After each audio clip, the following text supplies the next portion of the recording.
জাতির দূত, বাংলাদেশ জামাত ইসলামের সংগ্রামী আমির, সহকারী সেক্রেটারি জনাব মাওলানা আলাইকুম ওয়া রাহমাতুল্লাহ। মাশাআল্লাহ। এবার ওয়ালা আলিহি ওয়া সাহবিহি ওয়া আহলি বাইতি আজমাইন। আমরা চাই দালাল মুক্ত বাংলাদেশ। জনগণের হৃদয় জয় করা। ডক্টর শফিকুর রহমান সাহেব, ছেলেরা মেয়েরা, আসসালামু আলাইকুম। জামাত ইসলামীর আমির ভোট দেবেন, কোন মার্কাকে না।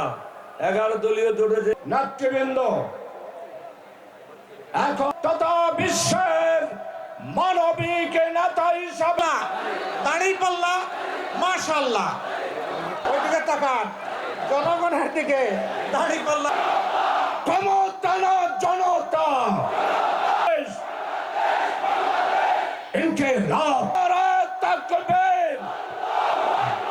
আমার অতিথি বাংলাদেশ জামাত ইসলামী। আস্তে আস্তে, সময় নাই, সময় নাই।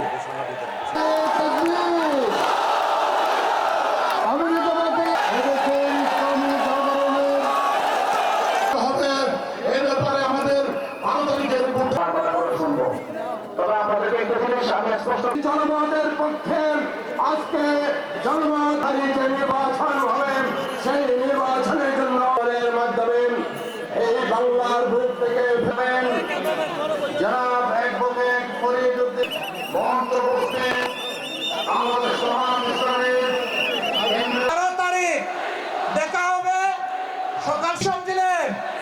আরো জুড়ে, আরো জুড়ে।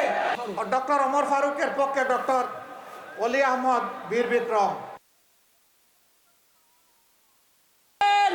ইসলামী ছাত্র শিবিরের কার্যকর ইনশাআল্লাহ প্রতীক আছে।